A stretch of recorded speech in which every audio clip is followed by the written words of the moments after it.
te koriya kya Arana kariya hamane Asha Shri Guru Charane Rati Aise Uttama Gati Je Prasade Puri Sarva Asha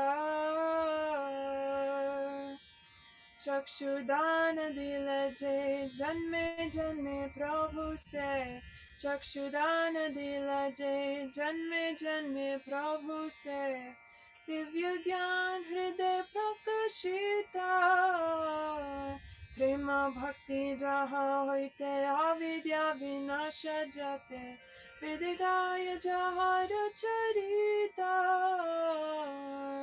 Shri Guru Karuna Sindhu Adhama Janara Bandhu Lokana Lokera Jivana Haha Prabhu Kora Doya Deo Mori Padachaya Tuva Padilainu Sharana Devi Yasha Gushu Tribhuvana Shri Guru Charana Padma Kevala Bhakti Sanmai Vano Mui Savadhana Marte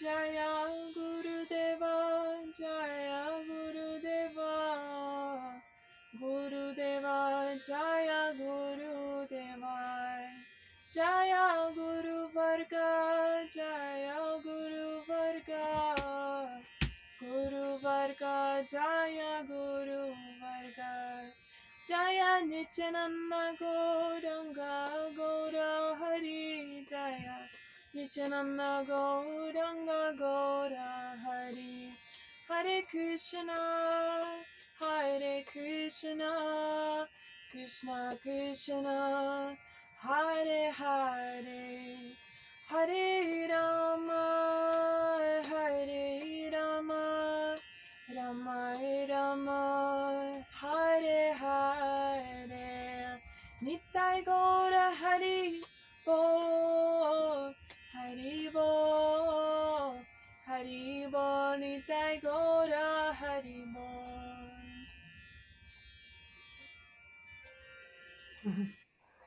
Very nice. Thank you so much, Krishna Priya Didi. Very beautiful. Very, very good song that we sing every day. Shri Guru Charana Padma. Very nice. Okay, so we can start now. I'll just say my pranam mantras. Welcome everyone. This is the third session of Bhakti Basics, and we're going to speak about Guru-disciple relationship. Very important topic today. Last time it was Guru Tattva, the truths or the principle of Shri Guru, and today we'll go into a bit more depth about the relationship between the Guru and the disciple. Okay, so Om Gnana Mandasya Gananjana Salakaya Chakshmalitam Yena Tasmai Shri Gurave Namaha. Nama Om Vishnupadaya Radhikaya Priyapane Srimad Bhaktivedanta Narayaniti Namine Vanchakalparubhyascha Kripa Sindhuvevacha Patitanam Pavanabhyo Vaishnavibhyo Namo Namaha. Anandalilamaya Vigrahaya Himapitivyakchavisandraya Tasmama Prema Sapradaya Chaitanya Chandaya Namo Namaste. Shamasundar Sikanda Shekhara Smirasa Murali Manoha Radhika Rasika Mam Kripa Nidhi Swapriyacharana Kinkarim Karu Tavai Vashmi Najivami Tvaya Vina Iti Vignaya Radhe Tvam Nayamam Charanantike. Shri Krishna Chaitanya Prabhu Nityananda Shri Advaita Gadadhar Shivasari Shiko Bhaktivinoda Hare Krishna Krishna Krishna Hare Hare Hare Rama Rama Rama Hare Hare.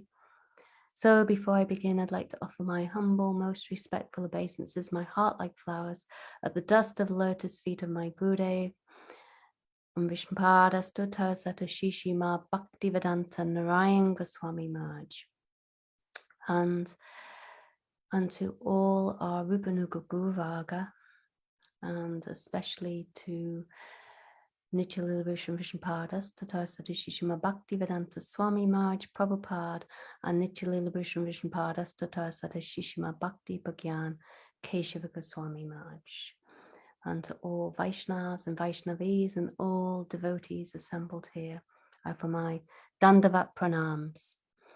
So can you hear me okay? Is my voice loud enough? Everyone here? Yes. Yes. Good. Okay. Oh, good. Manini Radha Didi's here. So if you would like to do a brief summary of the last session, Guru Tattva, whatever you can remember. Sorry, I'm just straggling in. It was Okay, Ekadashi fine. today. Very quickly, because there was so much covered in the last session. We covered all of the things. Basically, the point was, why do we need a guru? And the revelation was that only by the mercy of a pure devotee can we actually attain bhakti. So that was, like, I think the gist of it. There was a lot of conversation around how Krishna himself instructed, like some of the other reasons are that Krishna himself has instructed us to take shelter of a guru, and that guru seva actually satisfies Krishna more than anything else. We went through a lot of the qualities of a guru, an actual bona fide guru, and in general, guru is free from the 4 defects. And guru also means very heavy, and also can take us from the darkness to the light. There are many aspects of this. We talked a little bit about false gurus, though, too, and that false gurus actually might look to exploit their disciples, and they are not free from these defects, actually. So if we are really aware of the qualifications of a real guru, then we would not be cheated. And so we talked about how do we actually recognize this guru. And let's see. Oh, there was just a couple of other things. One is that we talked about the 3 levels of gurus or Vaishnavas, the Kanishta, Madhyam, and Uttama Adhikari, and that how bhakti is awakened when we actually approach guru. We are able to approach guru. It's like the prayer that we pray, Om Jnana Timarandasya Jnana Jana Shalakaya Chakshuru Militam Yena Tasmai Shri Guruve Namaha. Guru is really our guide, and what that prayer is acknowledging is that they have the ability to actually help us attain that perfection that they have. So I think that's in a nutshell, a quick summary. There was lots of scripture and detail shared, but I know it was quite a long class, and if we go through that review, it will probably make it longer. Yeah. But there is a replay, right? Great. Yeah. Okay. Sorry? So there is a replay, though, for people to go right and Sure. follow up on the class. It's just good for you and for everyone, to kind of recap. And it was a great summary, by the way. Explained it very good, in a very succinct way. So good. Okay, so we can start with sharing the slides. That'd be great. Krishna Pradidi. So this is Bhakti Basics part. These aren't the right slides. Sorry. I'll send you a new link, Krishna Priya. These aren't the new slides. One moment. Oh, that's right. It's not. Yeah. Okay, one sec.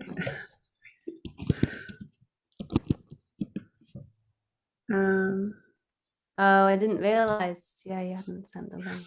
Here, I'll send them. One moment.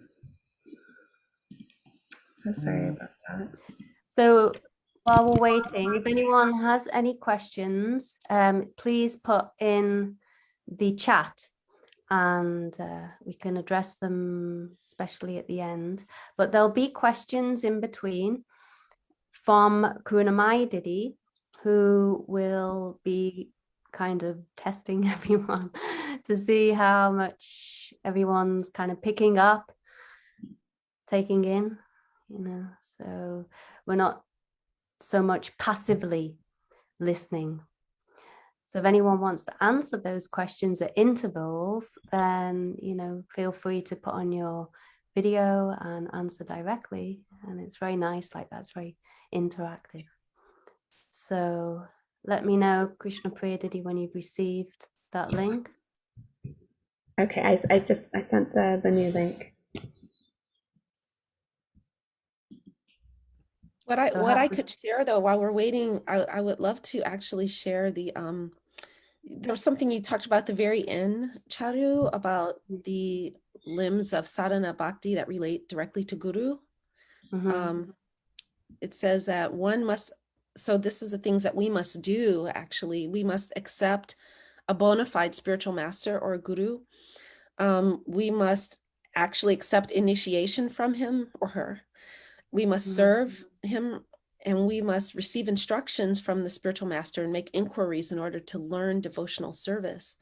And 5, we have to follow in the footsteps of previous acharyas and follow the directions given by our spiritual master.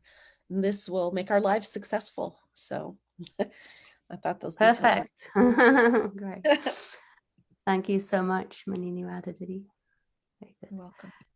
Okay, so welcome to the third part of Bhakti Basics about guru-disciple relationship. So a very important topic because without guru, as Manini Radhadidi just said, then it's not possible to attain the goal of life, which is Krishna prema. And guru will give our relationship with Krishna.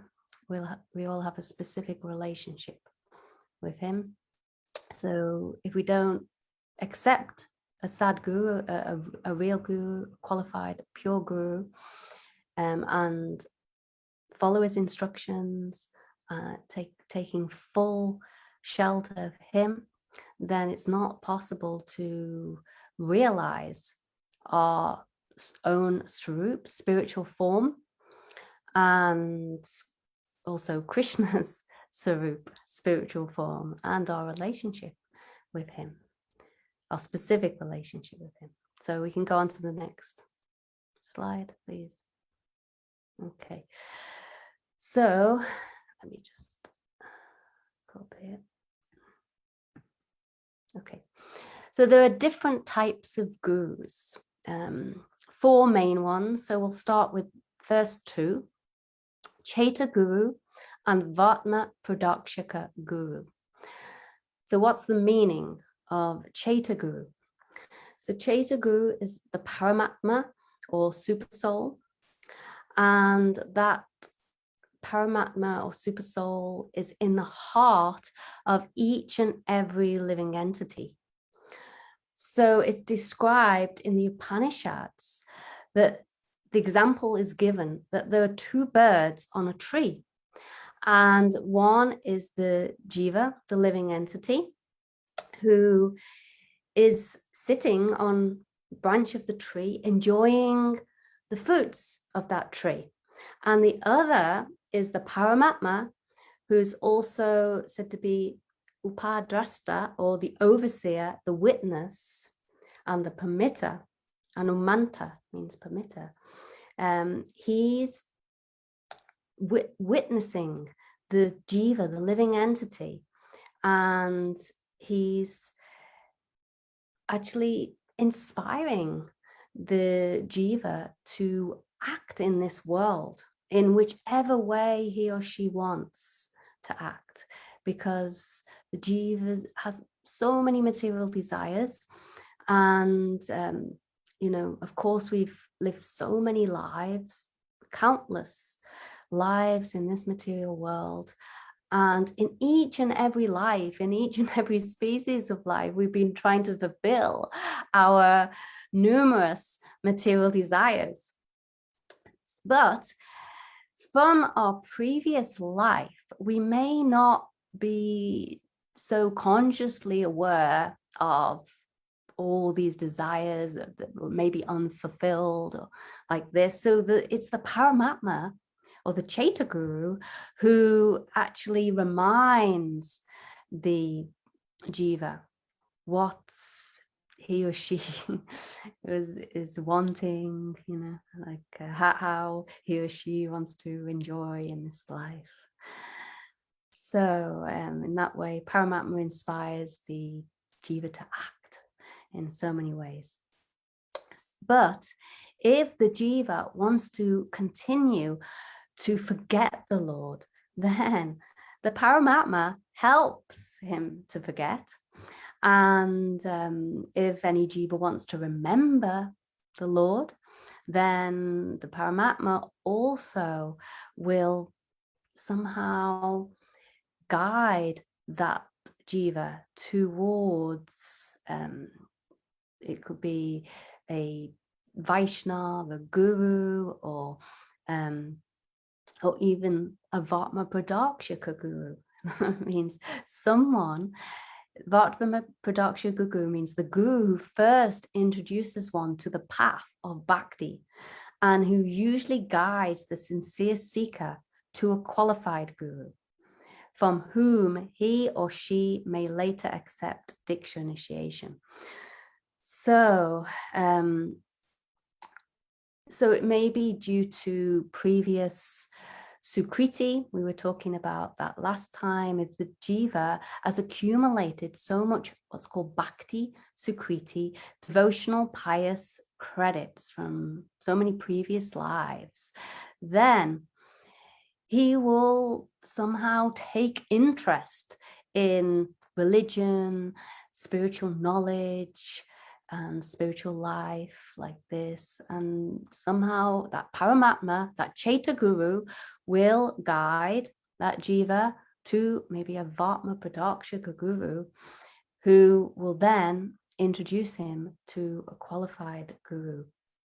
So, like, for example, we mentioned last time as well, who was the Vartmapradarsaka guru of Bivamangala Thakur? That was Chintamani. She was actually a prostitute.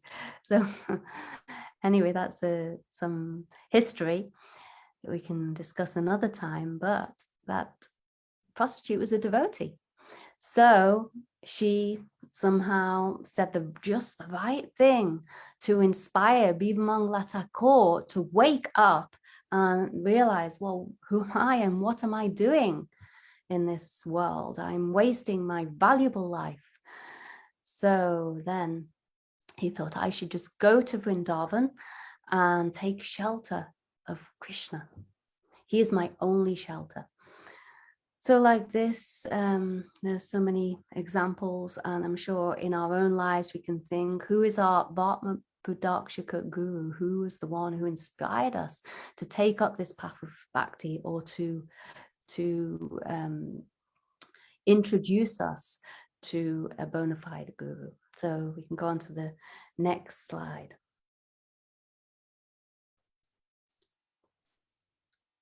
So, and I wanted to mention also, we should always honor and respect our Vartmapradarsaka guru, because, if it wasn't for him or her, then maybe we wouldn't be here practicing bhakti. Or for those who are not practicing bhakti, then, we can hope to find such a Vartmapradarsaka guru that will lead the way. So 3 kinds of births. What are the 3 kinds of births in this world? Well, the first one is the very obvious birth. It's called Sukrajamma. That's seminal birth by one's mother and father. So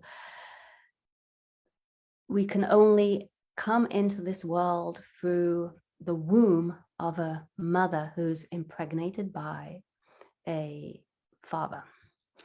So this is the first birth, and then second birth is Savitra Jamma, a ceremony in which a boy is initiated into one of the 3 twice-born classes by being invested with the sacred thread. So that is, of course, we know in Varnashram Dham, there's different classes like Sudra, Vaishya, Kshatriya, and Brahmana. So if anyone's born in Vedic culture into either, can be Vaishya or Kshatriya or Brahmin caste, then he will have this opportunity to take shelter of a Kula guru, that's a family guru, and that family guru will perform such a ceremony with a fire sacrifice and give the sacred thread, Brahmin thread. So that boy, even if he's born in a Brahmin family, then still this ceremony should take place, and officially he will become a bona fide Brahmin. But actually a real Brahmin is a Vaishnava, so that's important to know. So third type of birth is diksha jamma. So that's birth by the process of diksha initiation from a bona fide guru. So this is the most important birth. In Christianity, one takes kind of spiritual birth also. What's that called? Can't remember now. It's fasting today. It's a Kadashi. So it's a baptism. Do you mean baptism? Huh? Yeah, baptism. That's baptism. It, baptism.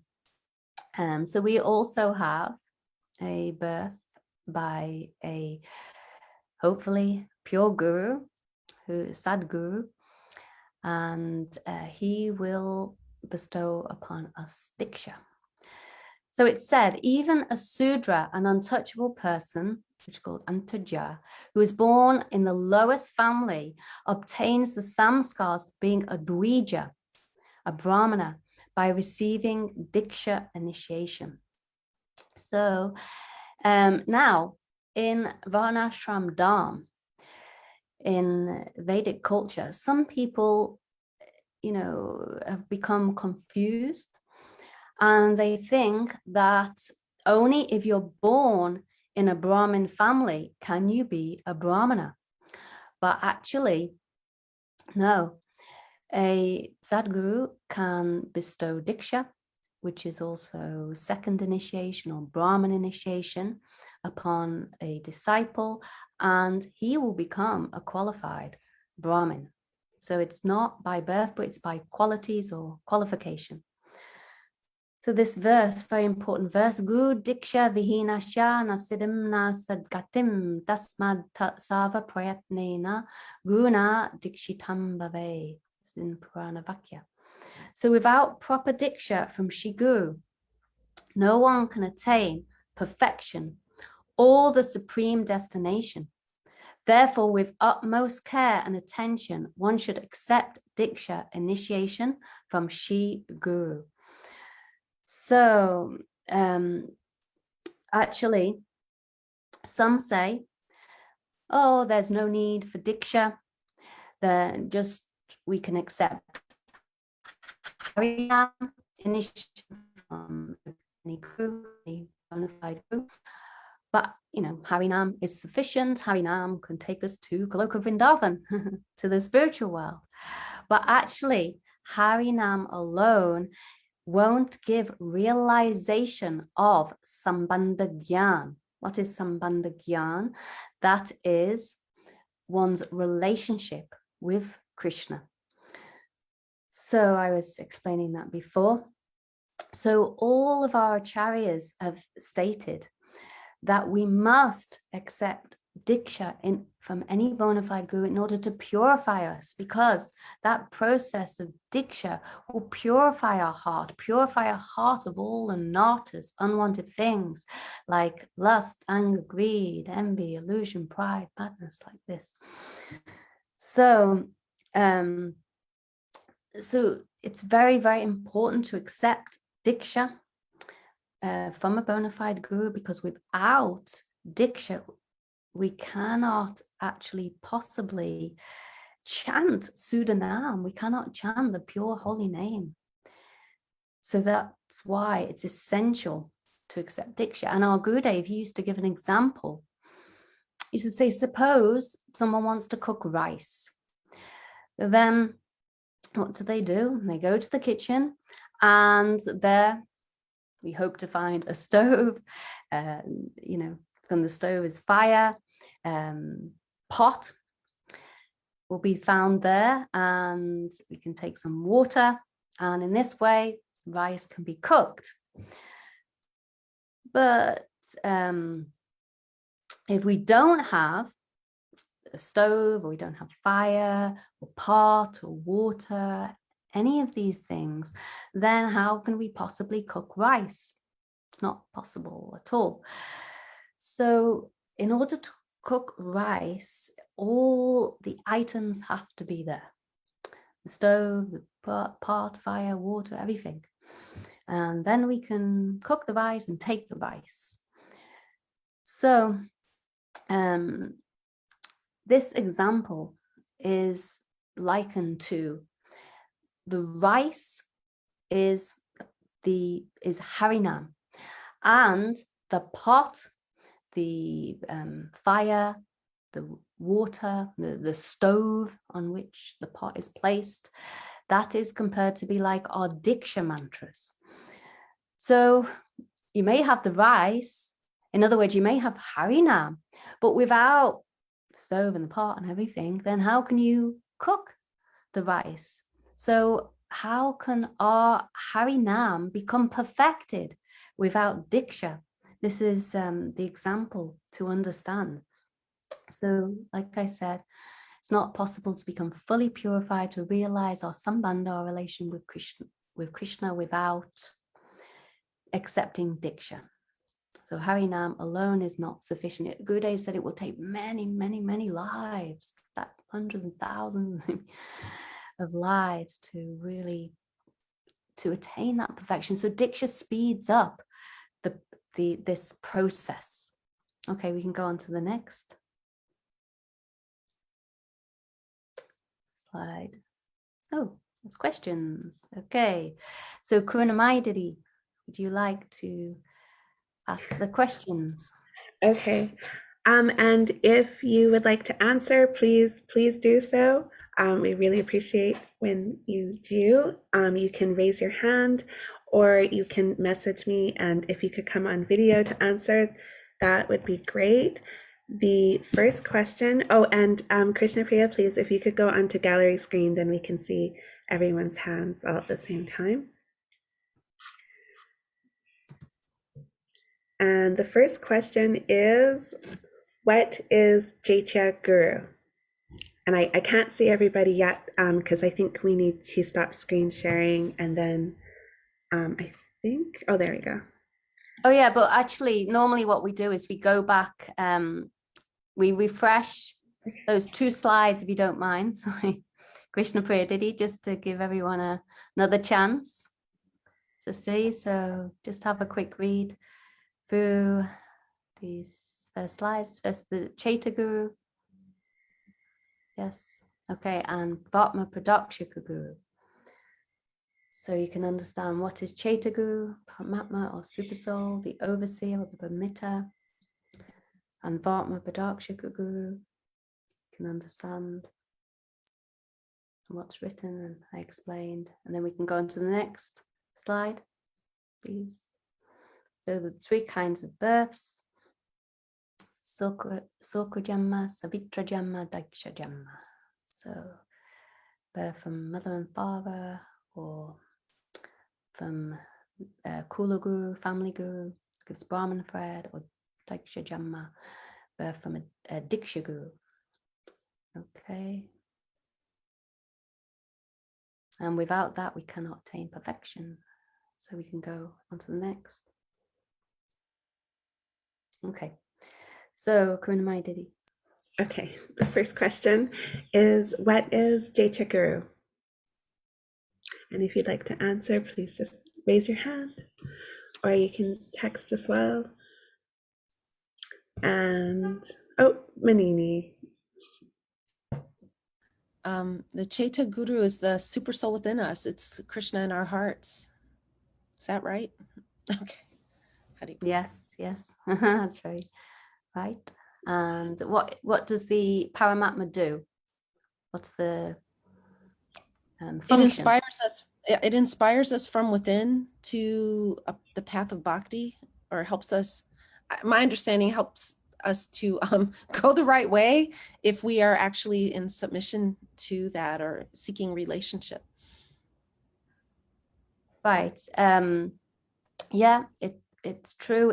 He can guide us to also enjoy our senses if that's what the jiva wants. So he reminds us about our many past births and how we enjoyed in this world. And like so he gives us the desires of our heart. Yeah. Yeah. He gives us gives us the desires of our heart. All right. Yeah, he directs us, okay, you want to enjoy in this way, you can go here, you can go there, meet this person or that person. So, but yeah, definitely that Chaitya Guru can guide us to a Vartmapradarsaka Guru, or, can guide us to even a book like Bhagavad Gita. Somehow we might come across that in a library or anything like that, so. Which brings us to our next question. What is a Vartmapradarsaka Guru? And if anybody wants to ask or answer, that would be great. So the question is, what is a Vartmapradarsaka Guru? Manini. I will only answer if no one else has answered. I'll answer. Okay. Wait, is someone else? Did someone else want to answer that question? Maribel. Maribel, okay. Yeah. So I can't remember which one it was that you said again. It's Vartmapradarsaka Guru, yeah. That Pradakshika Guru, that is the person who leads you to your guru. Yeah, or lead the wrong one. Yeah. Introduces us to the path of bhakti. Like the Vartmapradarsaka Guru might say, oh, you know that you're not this material body, you're eternal spirit soul, and somehow you've been allured by Maya, the material energy, and you're suffering in this world. So if you want to become free from all suffering, then you should read this book, the Bhagavad Gita, or take shelter of a bona fide guru like this. That's the Vartmapradarsaka Guru. So very good, very nice. And the last question is, what are the 3 kinds of births? And if you'd like to answer, you can raise your hand. You can say in English, because you might not remember the Sanskrit, but at least if you could say in English.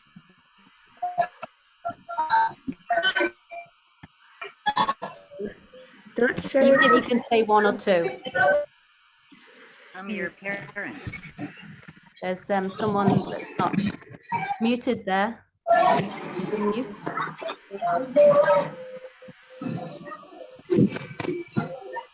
Everyone mute who's not going to speak. Thank you. Okay. So yeah. So the question again is, what are the 3 kinds of births? Anybody like to answer? Even if you can get just 1 or 2, that's okay. From your parents. Yes. Who's that? Maribel. Yashoda. Is that Yashoda? Yashoda? I think. From your parents, and diksha, and then the one about the initiation, the boy. Yes, that's right. Yeah, that's correct. From first one from your parents, second Brahmin initiation from a Kula guru or family guru, who gives the sacred thread to boys, not to girls. And third one is your diksha guru, who gives diksha initiation. Okay, so very good. Thank you very much. All Can right. I ask a question about that question? Yeah, just quickly, if it's a quick question. I don't think it's a quick question. You don't, It's tell me where it basically is and we'll see if I can answer it quickly. Otherwise, we can save it till the end. okay. It's because you said it's only the boys and not the girls, and I was wondering what happens to the girl side of the family Well, this is in during the Vedic second birth of the three. Right. This is in Vedic culture. So traditionally, it would be just boys who would take the Brahmin thread in that kind of Brahmin ceremony, where the Kula guru, the family guru, will give the Brahmin thread only to boys, not to girls. Now, in spiritual life, the guru will give diksha initiation to boys, girls, men, women alike, but actually still the Brahmin thread is not given to women. So do you understand? Have you frozen there? Can't quite hear you. Jiva, is that Jiva Babu? Okay. Thank you. Okay. Yes. All right. Hare Krishna. Thank you.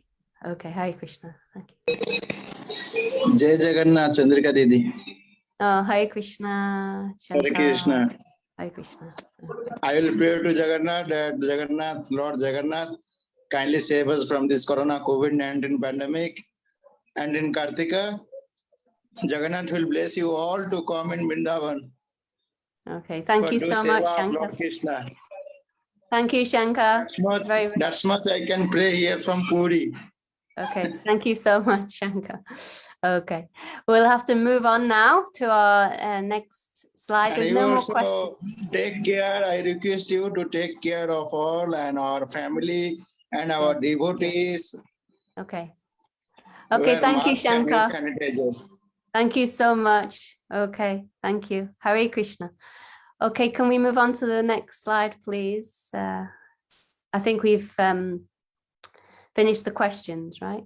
That was all the questions, Grinamai Didi? Yes. Yeah, thank you. Okay, so Diksha Guru. So different points I collected about the Diksha Guru. So the Diksha Guru is one who gives initiation, Diksha initiation. He gives, like I said, the sacred thread to men, not women, and confidential mantras, which the disciple must meditate upon 3 times a day.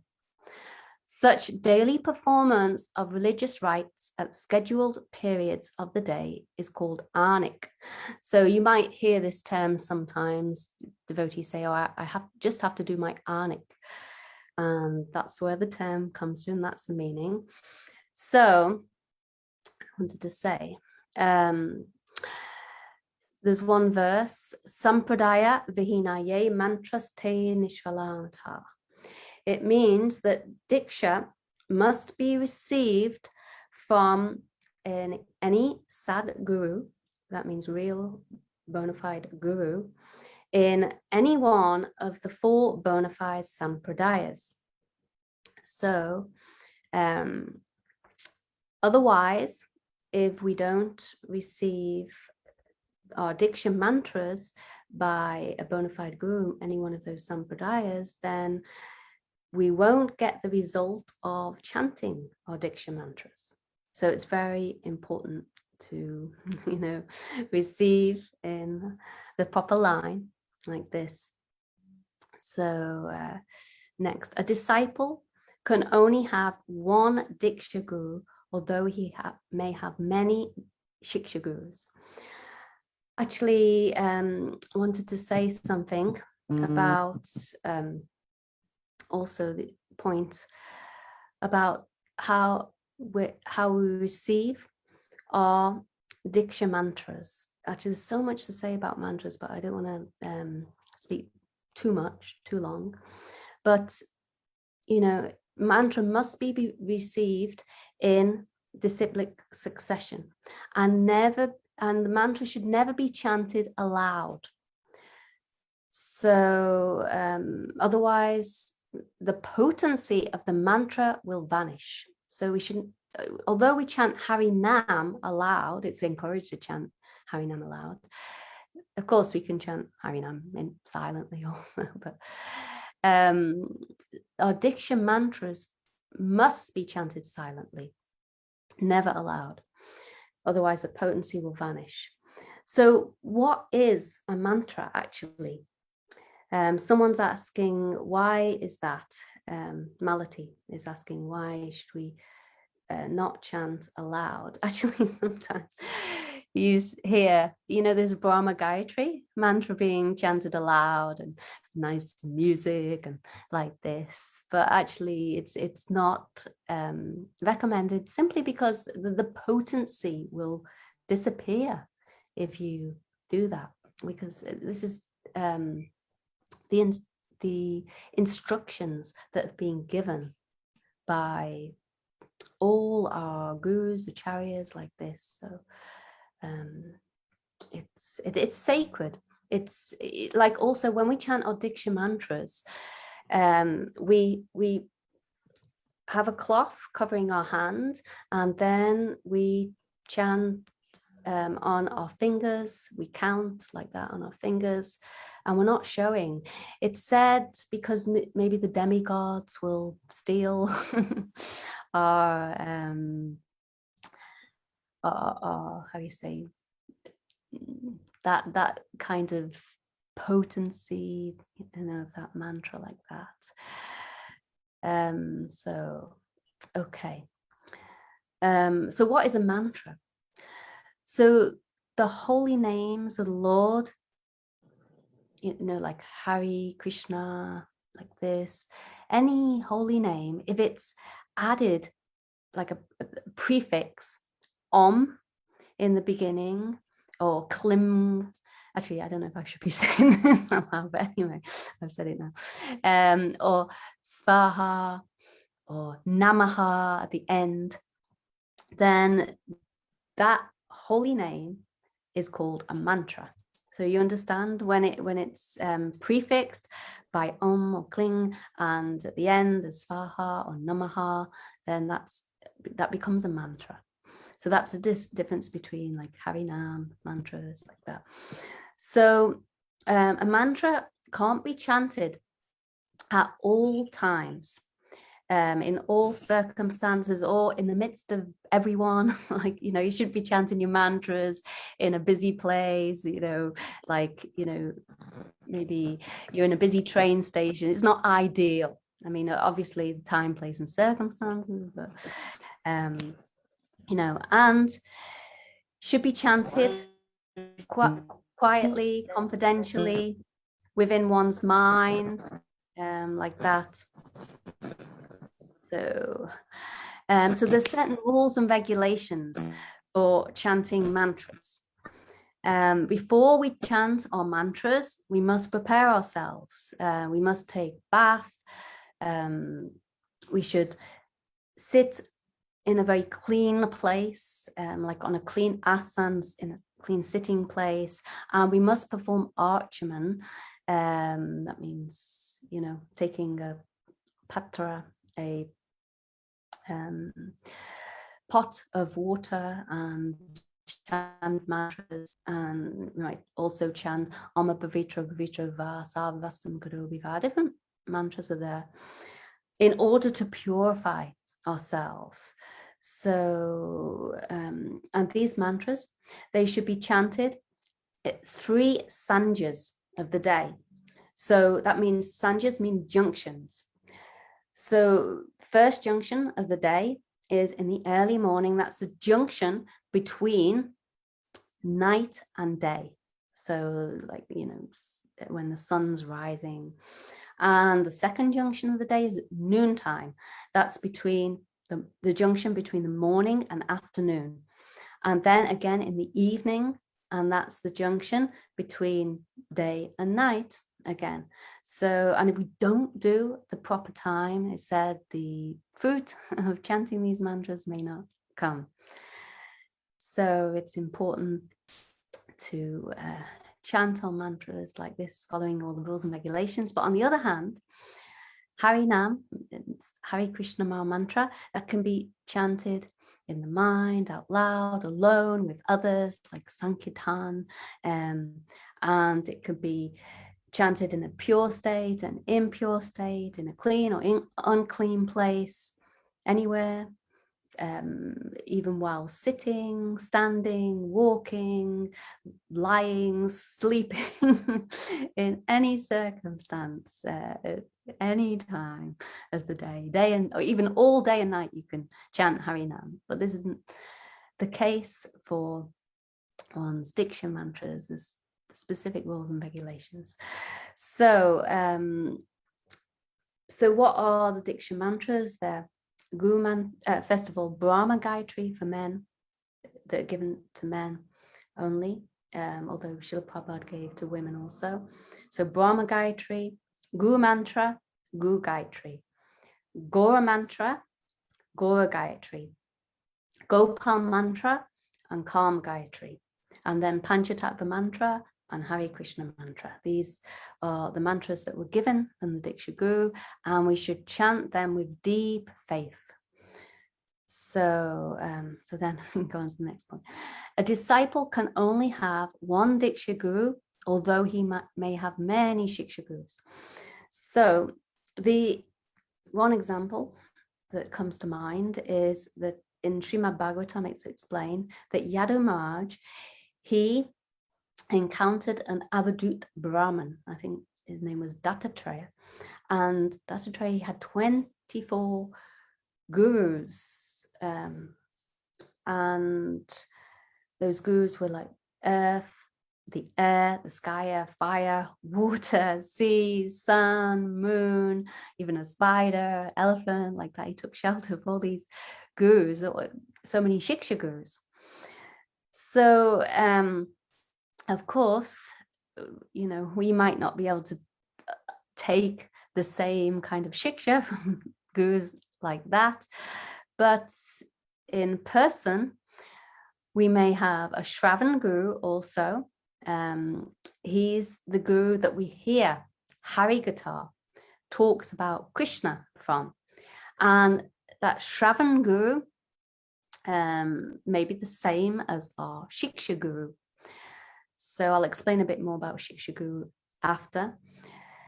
So, well, I can say the one who gives instructions about bhajan, that's a Shiksha Guru. That could be a bhajan Shiksha Guru. He's giving us specific instructions about how to enter into the process of bhajan, how to perform sadhana, how to follow all the different limbs of bhakti like this.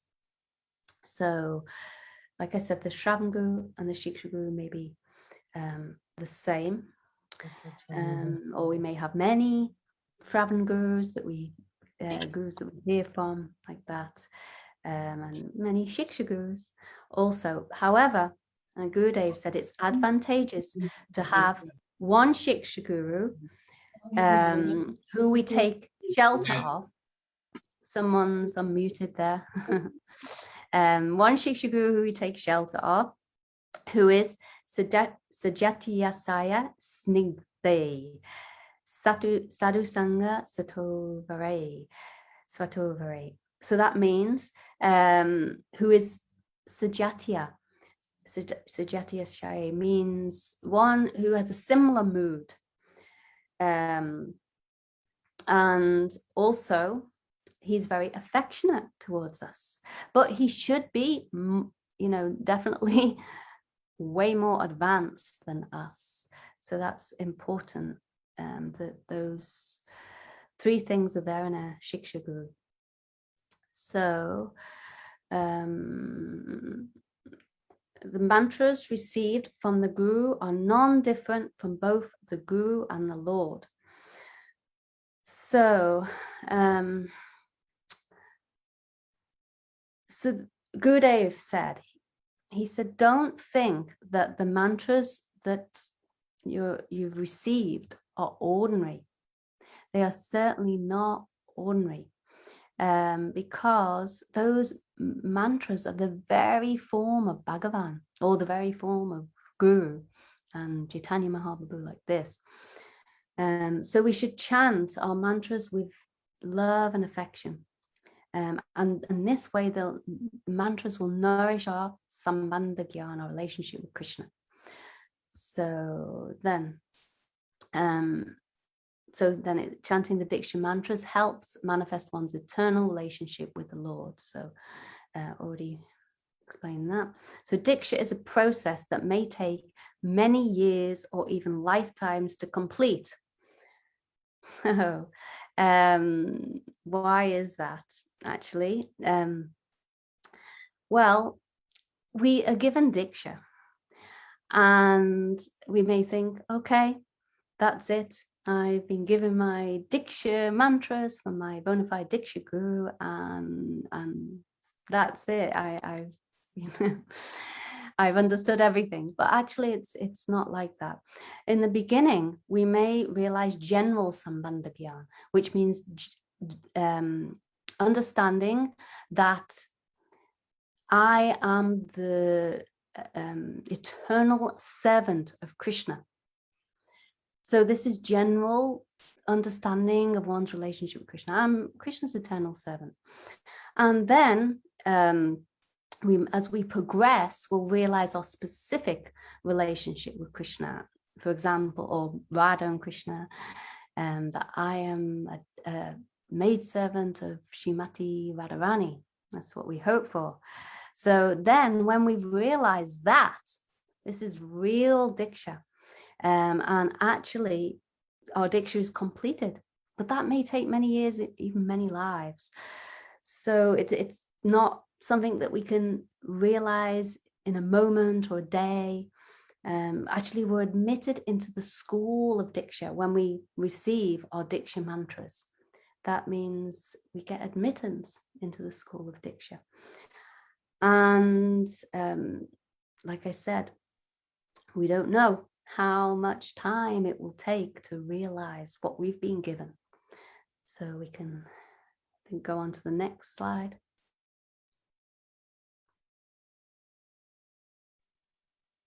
Okay, so Diksha Guru. There's this verse, Divya Jnanam Yato Dadyat Korya Papasya Sanksaram Tasmat Dikshiti Sa Prakta Deshikais Tattva Vidai. So this is from Bhakti Sandava. Diksha is that process which bestows transcendental knowledge and destroys sinful desires for sense gratification. Divya Jnanam refers to knowledge of Shri Krishna as well as Sambandha Jnana, knowledge about relationship for Krishna. So there's one other verse relating to this. Krishna mantra hoite habe samsara mochan. Krishna nama hoite habe Krishna charan. So this is from Chaitanya Charitamrita, and it means just by chanting the Krishna mantra or the Gopal mantra, one can become freed from material existence. And thereafter, by chanting Krishna Nam, Hare Krishna mantra, one will attain the lotus feet of Shri Krishna and attain Krishna praying. So you can understand from this verse the difference between what we can attain from Harinam and what we can attain from our diksha mantras, that it will free us, the diksha mantras will free us from material existence.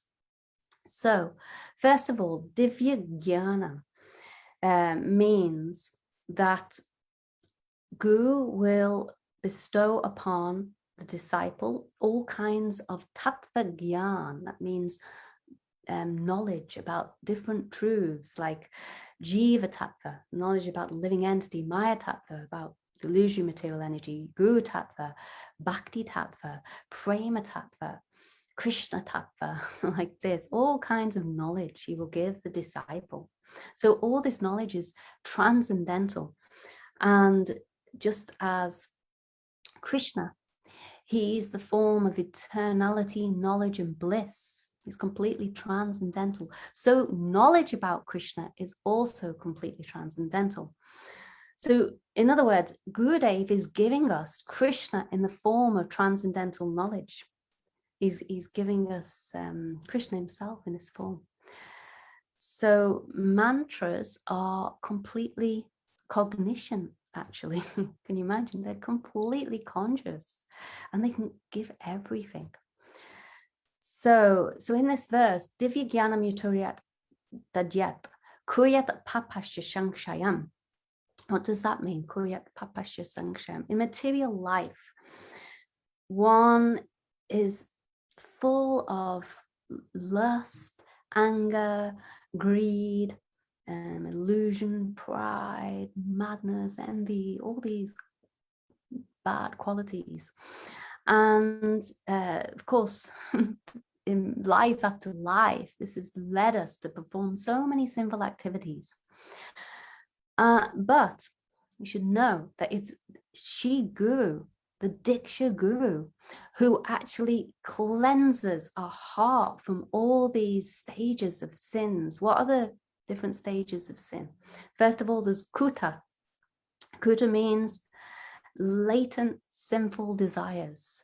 They're there in the heart and they've got a tendency to grow and perform and to produce like a seed. So that's next, Bij. Bij means the seed of sinful desires that can take form. So then the desires are there, and of course from the desires we act. Thinking, feeling, willing is there. So then aparabdha karma. So that's accumulated sins that are lying in a dormant condition. And then prarabdha karma is fructified sins, when actually one acts upon the desire and like this. So the Guru, he purifies us of all these different stages of sins, and yes, in other words, without Diksha Guru, without chanting our Diksha mantras, then how can we possibly be purified? How can we attain realization of Krishna? It's not possible. So I just want to tell a story that once there was a devotee, and he wanted to approach a guru, and he wanted to beg initiation from that guru. So he found one such a guru and he approached him, "Oh, please give me diksha initiation." And the guru said to him, "Okay, well, you can go and take bath tomorrow morning, early tomorrow morning, go and take bath and then come back and I will give." So that guru, he knew the state of this person's heart. He knew, he could see into his heart, he could see all the lust and anger and greed and false ego, all these things, like pure guru can. When I first met my Gurudev, I felt when he glanced upon me, that he could see everything in my heart. And of course, the Guru can see past, present, future, like this. So anyway, this person, he went away, and following morning, he took bath in the Ganges. And then he was very happy. Okay, I've now taken bath in the Ganges. He put on his fresh, clean cloth and tilak and like this. And yes, now I'm purified. So he went to go and meet his guru. But his guru approached this sweeper person and said, look, I want you to do me a favor. This one person will be coming very soon, and I want you to collect all like leaves and dust in your basket, whatever you've collected. Then when this person who's coming to take initiation from me, it comes close, then you just simply throw leaves and dust nearby him, not directly on him, but nearby, so that the leaves and dust touch him somehow. So then that person, that sweeper should say, okay, I'll surely do that. So this person was coming and, you know, very happy, feeling very purified after taking bath in the Ganges.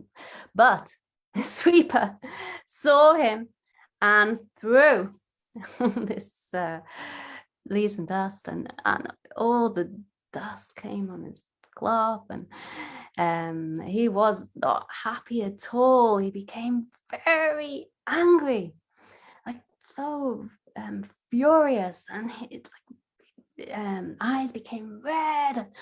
He said, "Oh, what have you done, you stupid nonsense?" And then he picked up a stick and he started running after him and wants to beat this person. So then afterwards he thought, oh God, I've got to go and take bath again. What to do? So he went to take bath again and went again to approach his guru. But then his guru, he said, actually, no, the time has passed. You take initiation. You should just come back again next year. Take bath again, you know, before coming and like this. So then this person was really upset and he said, you know, it's all this sweeper's fault. Anyway, he tried again. And again, the following year, the guru told this sweeper, and again, look, this person's going to be coming, and this time you take your basket and you know, with all the leaves and dust, and you throw a bit closer this time, you know, so it actually really, you know, covers his body, his cloth more, so more than last time. So then Sweeper said, okay, I'll do that. Then person taken bath, put fresh cloth, tilak, was coming again, and the sweeper took the basket and threw, and then person, he became so angry again, and he thought, oh, again. He said, oh, you fool again, you doing this. And but he thought, oh, last time maybe I made a mistake. I picked up a stick and I started running after and threatening like this. Person, I won't do that again. But you know, he just simply said, oh, stupid nonsense, look what you've done. And yeah, then he said, oh, this person, he thought in his mind, he's coming between me and my Gurudev. What to do? So he went to take bath again, and he went to approach the Guru again. And the Guru said, oh, sorry, late again, and time has passed. Actually, better you take initiation next year. Again, he was thinking what to do. So again, following year, same thing happened. Guru told the sweeper again, this time you take your basket full of leaves and dust and you throw on top of the head of this person, all over his body, so it completely contaminates him. So then, yeah, sweeper was like, yes, of course, I'll do that. Person taken bath, and this disciple, and then thought, okay, I will go again, try again. But this sweeper was ready and took this basket, threw all over that person. This time, what did that person do? The disciple, oh, this person, he's coming again. And I think this is a test. Maybe this is all an arrangement of my guru. Maybe he sent this person, and seeing I have so much false ego, so he controlled his anger. And he said, okay. He fell at his feet and he thanked him. Thank you so much. You're giving me a very good lesson. Like this. Then he approached, and then he went, to take bath again. But then his guru saw him. He said, no. Actually, there's no need for you to go and take bath. Now you've become purified. So there's no need to take an external bath, because internally you've become purified. Understand? So this is the what the guru is giving to the disciple. When he's giving initiation, he's giving diksha mantras. He's purifying the disciple through these diksha mantras. So, yes. But one important thing, we should take initiation from a qualified guru. So in this way, that qualified guru can really purify our hearts. So next is Yo mantra sa guru shakshad, yo guru sa hari svayam. Guru yasha bhave tushtas, tasya tusto hari svayam. So the gurus the mantra is the guru himself, and the guru is non-different to the Supreme Lord Hari. There is no difference between guru, mantra, and Hari. He with whom the guru is pleased also obtains the pleasure of Shri Hari himself. So the guru's internal spiritual mood, his bhav, whatever his relationship is with Krishna or Radha and Krishna, whatever his loving mood is towards them, that's conveyed to the disciple through the mantra. So everything is given in a seed form. And of course, at the time, the disciple may not even be able to understand fully what he's been given. He may not understand the meanings of all the words of the mantra. He may not understand the deep inner meanings like this. But still, it's recommended that the disciple should chant his Guru mantras, Guru Gayatri, Guru Mantra, Guru Gayatri, Gopa Mantra, Karma Gayatri, all these mantras. And he should meditate on the meanings of those mantras. But the meanings will come gradually. So as we go on serving, chanting like this, more and more meanings will come, will be revealed. So like the Guru mantra here, it's non-different to Guru. And of course, Gopal mantra is non-different to Krishna, like this. So we'll realize that this Guru mantra is Guru himself. This Gopal mantra is Krishna himself. And we'll see Krishna along with his form, his qualities, his pastimes like this. So there's one pastime which we may have heard of, the history of Gopakumar. It's spoken about by Sanatana Goswami in Brihad Bhagavatamrita. And in this history, we can understand the importance and the power of mantra. It's shown very nicely how Gopakumar, due to his previous samskars, he took birth in a cowherd family in Braj, Vrindavan.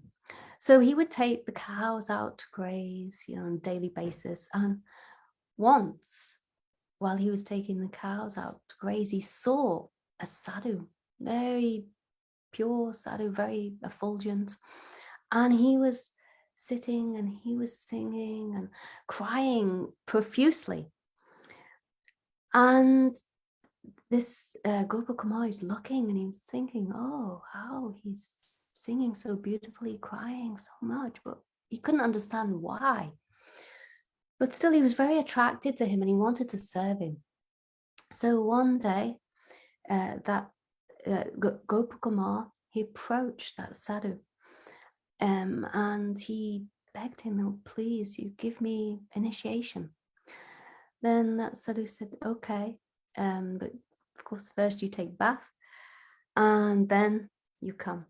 So Gopakumar, he took bath and then he approached this guru, and this guru, he started to recite the Gopal mantra, and halfway through reciting that Gopal mantra, that guru became overwhelmed, so much bhav moods in his heart, and he started to cry, and he could hardly speak anymore.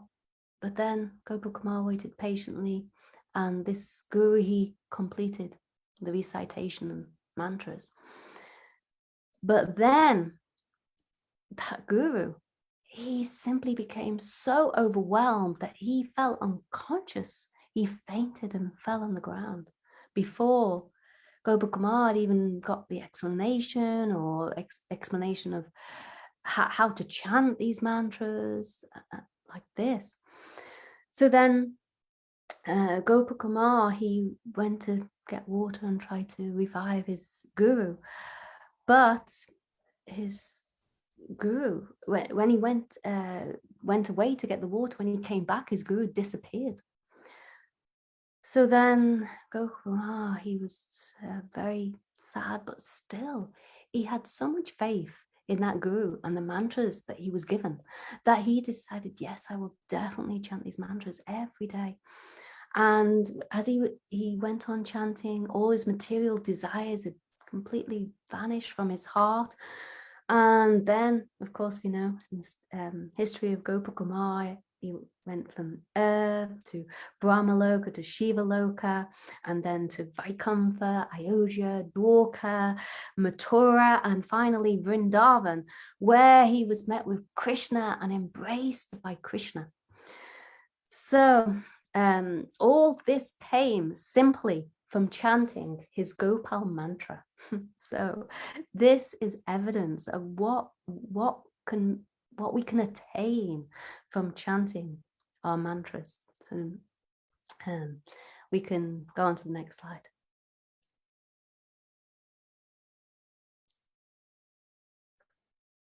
So there are two kinds of diksha. So what's that? Anustaniki diksha and Vidvat Rudi diksha. So Anustaniki diksha means the external formal initiation in which a fire sacrifice is performed and the utterance of svaha is chanted. And of course, the giving of diksha mantras is performed by the Sadguru, the pure guru. So it said, although formal initiation is essential, it's not complete without Vidvat Rudi. So what is Vidvat Rudi diksha? That's the internal initiation wherein the disciple completely gives his heart at his guru's lotus feet, knowing that his guru will make him qualified to serve Shishi, Radha, and Krishna. So this is the most important Vidvat Rudi diksha. So of course, I explained before that when we get this Anustaniki diksha, formal initiation, then we're given entrance into the school of diksha, and it may take many years or lifetimes to complete. And really what we want is this internal initiation, which I explained before, the realization of who Guru is, his form, who Chaitanya Mahaprabhu's form is, who Radha and Krishna are, their forms like this. This is what we want. So we can go on to the next slide.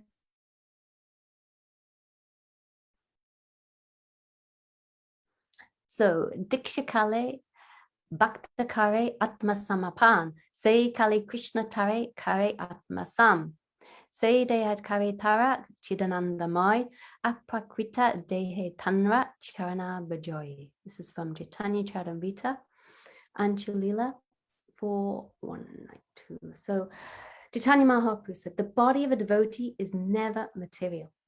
It is considered to be transcendental, full of spiritual bliss. At the time of initiation, when a devotee fully surrenders to the spiritual master, Krishna makes him like himself. He transforms the devotee's body into spiritual substance, and then the devotee worships the Lord in that spiritualized body. So, what's the meaning of Atma Samapan?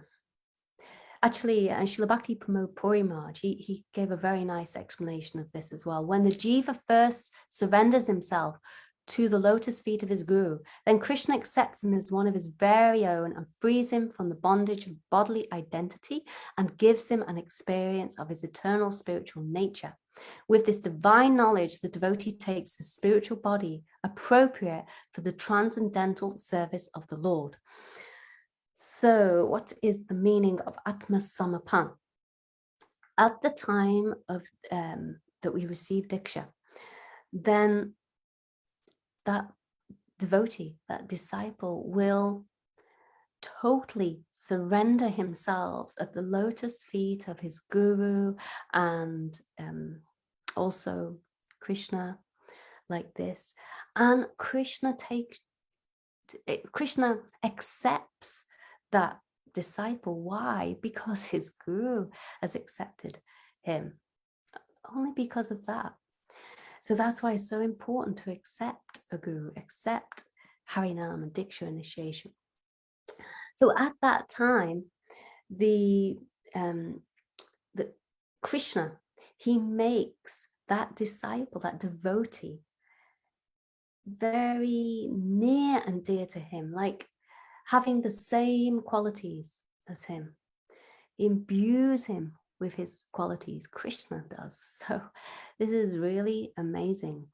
And of course, you know, in the process of initiation, then we sing Gurudev Kripa Bindu Diya.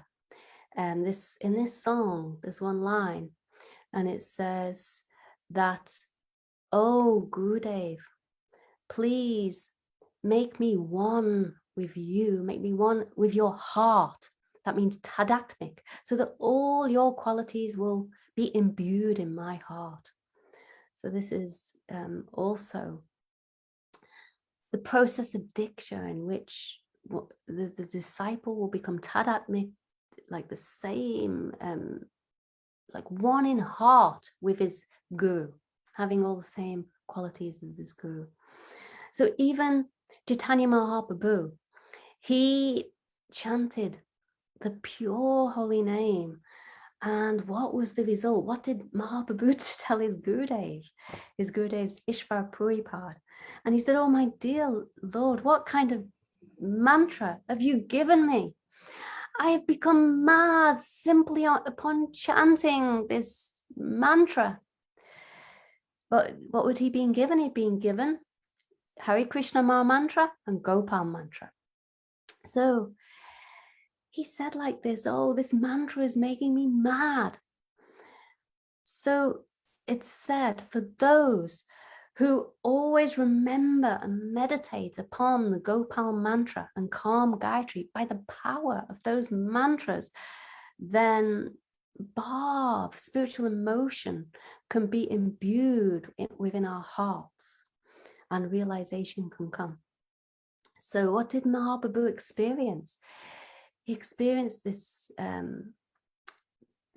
one verse from Shishastakam, which he himself recited, Yugayatam nimishena chakshusha prabhushayatam sanyayatam jagat sarvam govinda viraha reina me, which means, oh Govinda, feeling your separation, I'm feeling like a moment is like 12 years or more. Tears are flowing from my eyes like torrents of rain, and I'm feeling vacant in the world by your absence. So, so this is the result of chanting Harinam, especially, diksha mantras, like Mahaprabhu showed himself. So then we can go on to the next slide.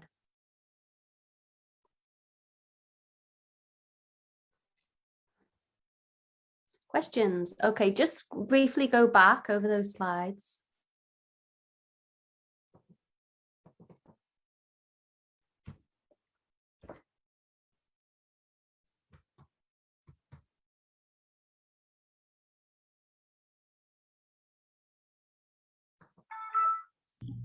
Okay. Okay, so if we could go to gallery view, then we Go to can. the question slides and gallery view. You wanted me to go through. I'm just sorry, go through, yeah, till the end. Yeah. 2 kinds of diksha. And then Anustanaki Vidvadarudi diksha. And the inner mystery of diksha. What is that? This explanation, diksha kali bhakti karyapna samapan. What happens when we get diksha in the true sense? So next slide. Okay. Okay, great. And I'll try to go through the questions quickly since we only have a half an hour left. So the first question is, what is the guru bestowing upon the disciple when he or she gives diksha? And if you'd like to answer, just raise your hand. Oh, was that somebody? Oh, Manini. He's bestowing transcendental knowledge and in our mood and our relationship with himself and with Krishna. Wonderful. Yeah. And one more thing, what's he giving?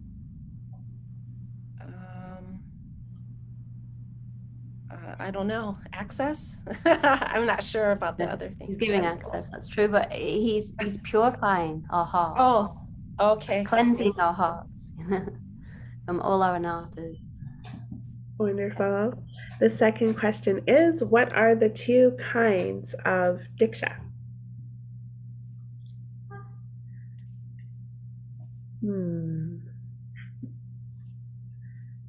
And you can say the English. If you don't remember the Sanskrit term, that's okay. You can always just say the English.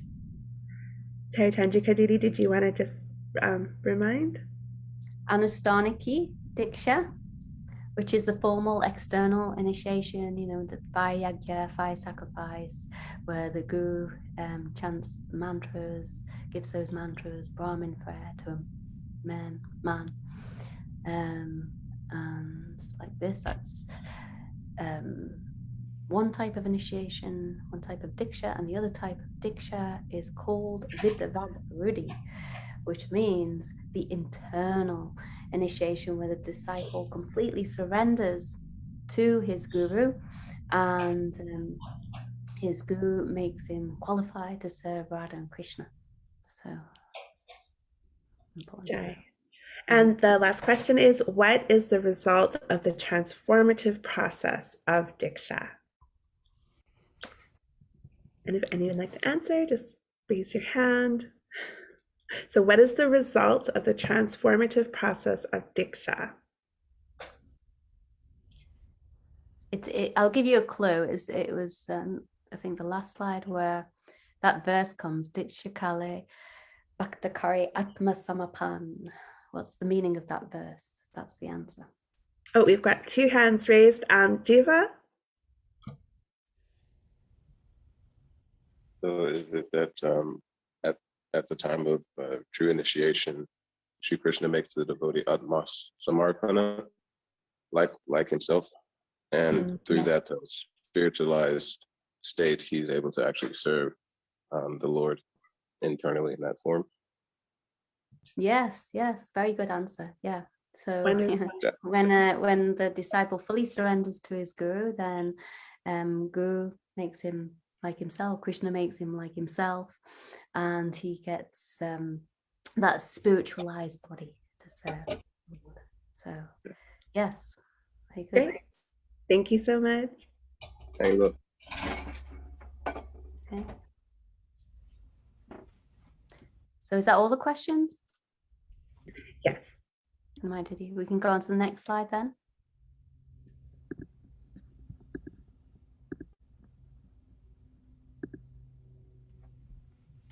Okay, so Siksha Guru.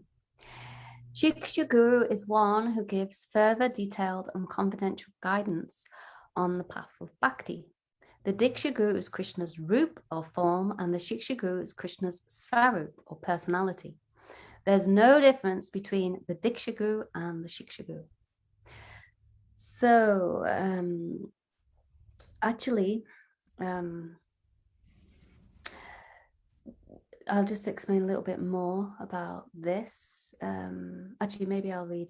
Gu Krishna Rupa Hana Shastra Praman, Gu Rupe, Krishna Kripa Karena Bhaktagan, Siksha Gu Ke Tajani, Krishna Sarup, Antayami Bhakta Shrestha A Duri Rup. This verses, or these two verses are from Chaitanya Charitamrita. So the Diksha Guru is Krishna's Rup, a manifestation of Krishna, and that Krishna comes in the form of the Guru to show his mercy to the devotees. And then Krishnadas Kaviraj Goswami gives this other verse. It says, I know the Siksha Guru to be Shri Krishna's personality. He comes in two forms, as the super soul and as the topmost devotee. So I want to say something about this Siksha Guru. So when we're doing archan, worship, then the rule is to worship one's diksha Guru first, and then after one Siksha Guru or Siksha Gurus, because that could be plural. So in the scriptures, from the viewpoint of tattva, the diksha Guru and the Siksha Guru are non-different. Okay, why? Because they're both manifestations of Krishna equally.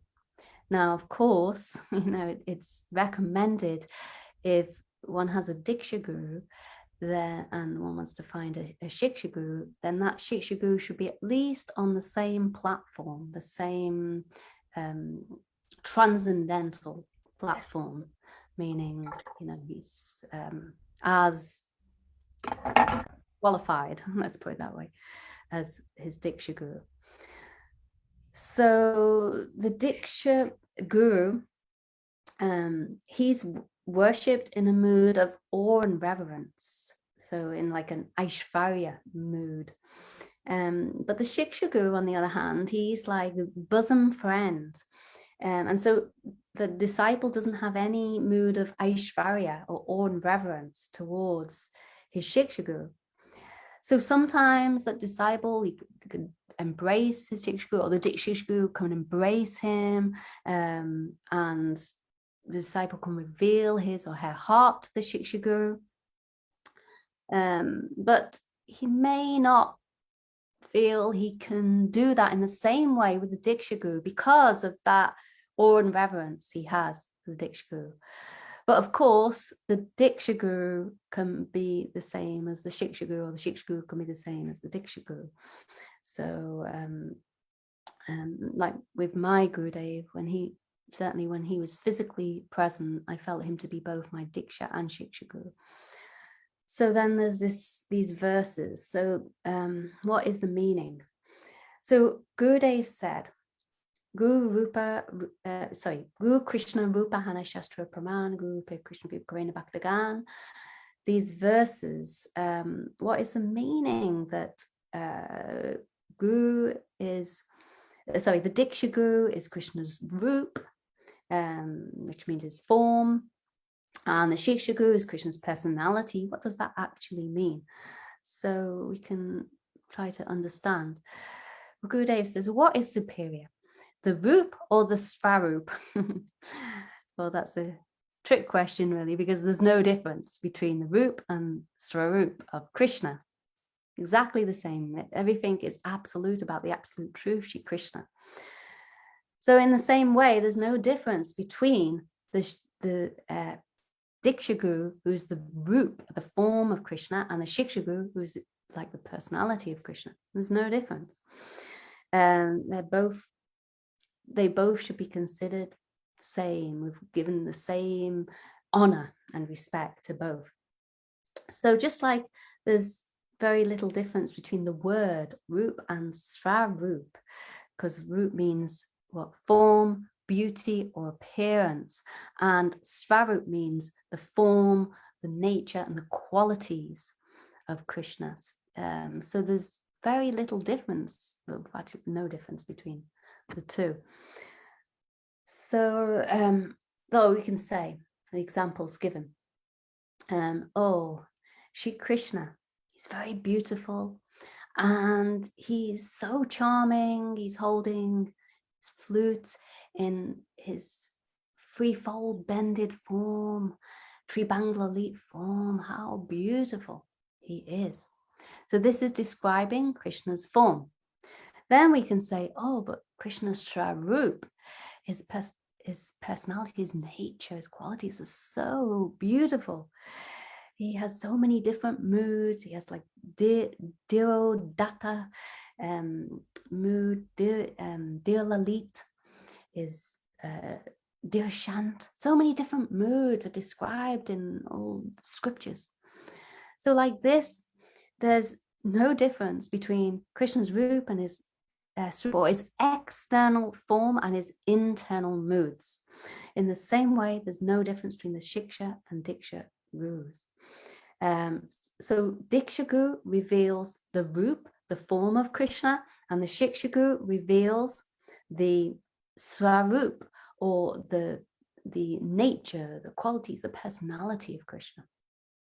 So Srila Krishnadas Kaviraj Goswami, he referred to his Siksha gurus. He said, oh, Shri Rupa Sanatam Bhatta Raghunath, Shri Jiva Gopala Bhatta Dasa Raghunath, Tansabara Pada Padme Kotis Namaskar. I offer millions of respectful obeisances unto Rupa Sanatan and Rupa Raghunath and all my Siksha gurus.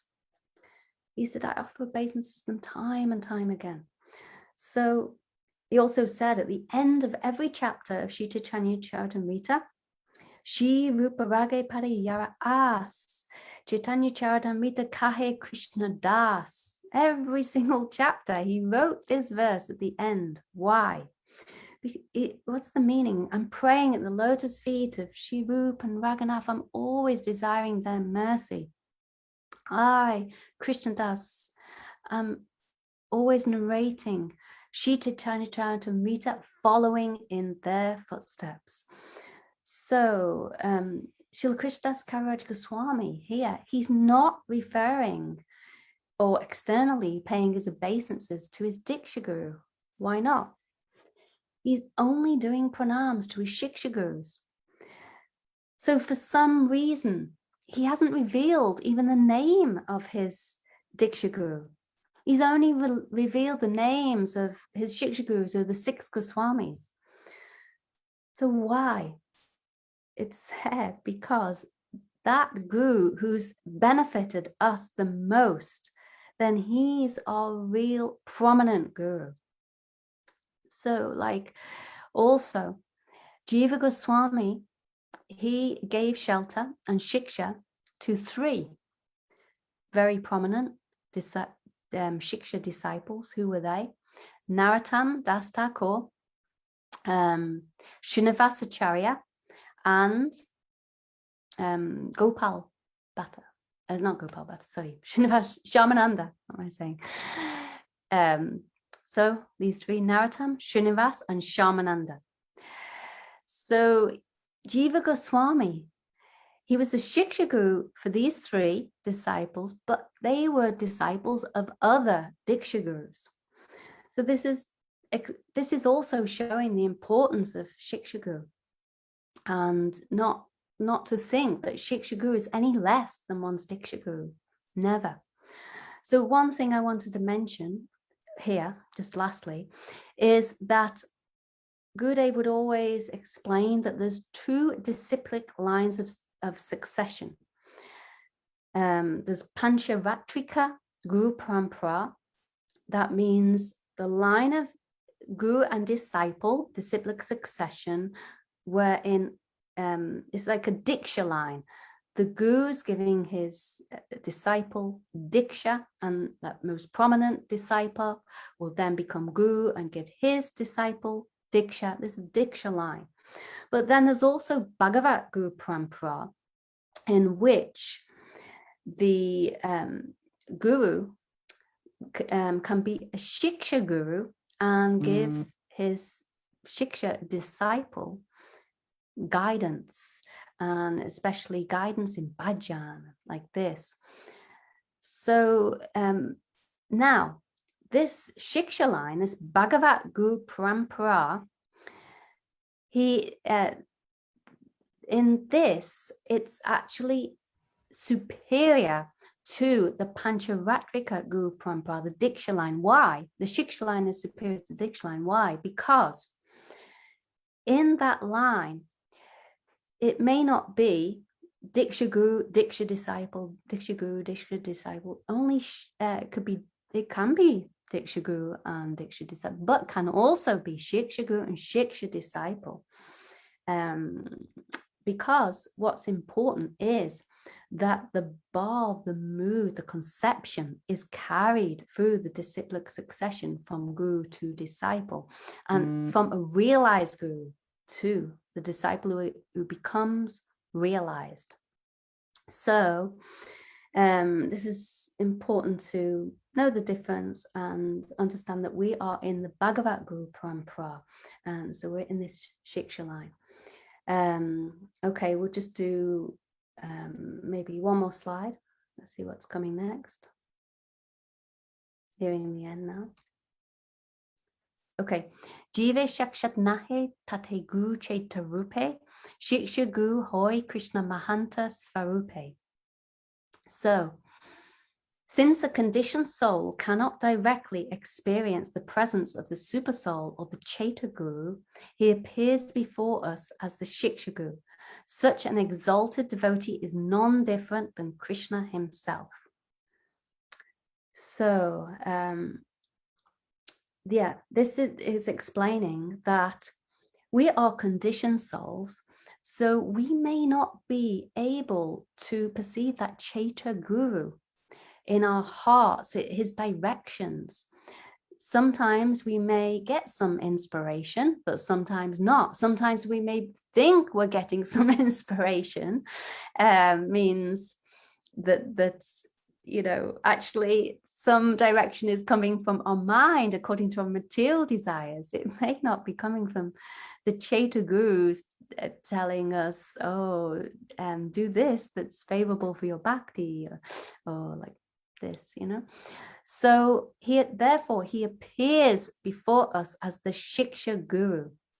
Such an exalted devotee is non-different than Krishna himself. So again, this is explaining the importance of Siksha Guru, how as well as Diksha Guru, we can also accept Siksha Guru. He may be the same as our Diksha Guru, or he may be different, meaning he may be similar, like very pure devotee who's a realized soul, and he's also has very good relation with our Diksha Guru. And what is the role of the Siksha Guru? The role of the Siksha Guru is to actually engage that disciple, that devotee, in Guru Seva, service to his Guru, his Diksha Guru also. That's real Siksha Guru. Real Siksha Guru is one who engages the disciple in service to his own Guru, how to serve, how to develop more and more his relationship with his Diksha Guru, and of course relation with Krishna, like this. So this is the role of Siksha Guru, and this is a very important role. Anyway, I think we can go on to the next slide, which I think may be questions. Is it? Yeah, so go back through all the different slides.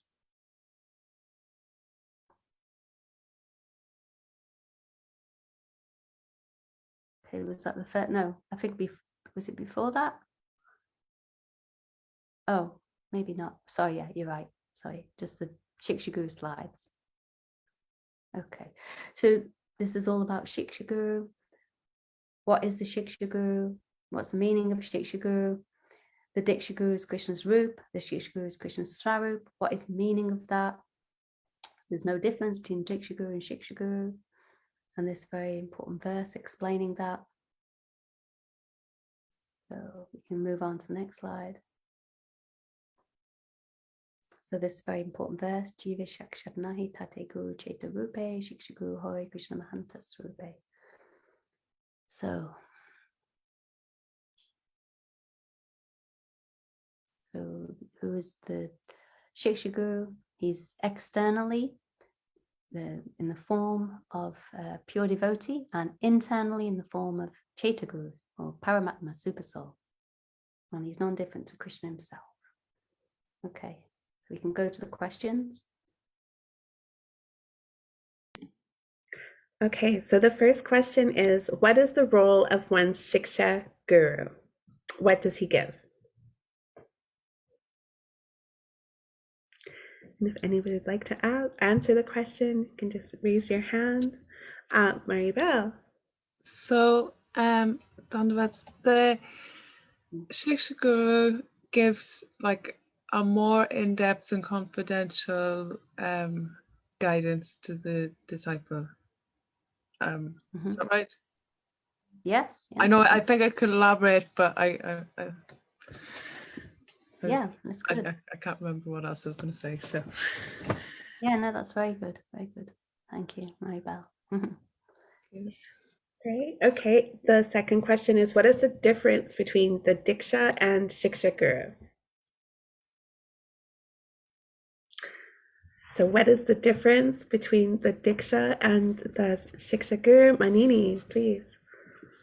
Well, the Diksha Guru represents the rupa and the Siksha Guru represents the svarupa, but in truth, there's no difference. Can you explain a little bit more about the rupa and svarupa? What does that mean? Okay, like the rupa is the form and the svarupa is the personality or the mood. And so those are sort of inseparable. They're like two sides of the same coin. So that's my understanding. Yeah, just like the rupa and the svarupa of Krishna are non-different. Everything is absolute about the absolute truth, Shri Krishna. And in the same way, the Siksha Guru, who represents the svarupa of Krishna, and the Diksha Guru, who represents the rupa of Krishna, are non-different. And they should be honored and respected equally. Yeah, go on. Is this like an extension of Achinta Beta Beta Tattva? Like the same yet different, or is that a different idea? Well, I mean, in one sense, you could see it like a Chincha Beta Beta Tattva, they're one and different. Yeah, in a sense. Siksha and Diksha Guru can be seen as one and different. Yeah. There's distinction. There's distinctions, but they're like coming from the same place. Yeah. Like, you know, what Gurudev would always say is same wine, different bottle. Same wine, different bottle. So you may have two different bottles, like two different gurus, your Siksha Guru, your Diksha Guru, but the same wine is held within, and they're working together actually. If they're true Siksha and true Diksha Gurus, they'll be working together. A Kanda Guru Tattva, the complete Guru Tattva. Understand that? To intoxicate us with praying. yeah. That's their an object. Yeah, that's true. Yeah, perfect. Yeah. So thank you. So that's very questions. There's one more question, but I think Manini might have already answered it. It's the Siksha Guru Krishna's rupa, form, or svarupa, personality, and what does that mean? But I think you both kind of answered that already. Yeah, sorry, I kind of jumped. No, that's wonderful. That's wonderful. And then we do have, there's one question here from, are we okay for questions at the end now? Yeah, I think we can finish there, because last session I went over and I didn't really want to go over so much on this session. So yeah, we can, there's lots more to tell, you know, on, well, this subject, and I was going to go on to explain so much more about guru disciple relationship and guru seva and Sat-Sisya, pure disciple, so many other things, but we can leave that till next time. So Okay. I think this time, if there's any questions, then that would be Okay, we do have some questions. Here is one question here. You mentioned that the guru will purify the devotee's heart and also give many different tattvas regarding divya gyan and sambandha gyan. Does this process of instruction require the guru's actual physical presence to personally speak these instructions and cleanse the disciple's heart? Or is there a transcendental channel to the disciple's heart formed by properly performing anik and following all guru's instructions? And through this channel, does the guru work on the disciple's heart even when the guru is not physically present? And that's a question from Jiva. That was a quite a question, quite a long, detailed question. Can you just put that succinctly?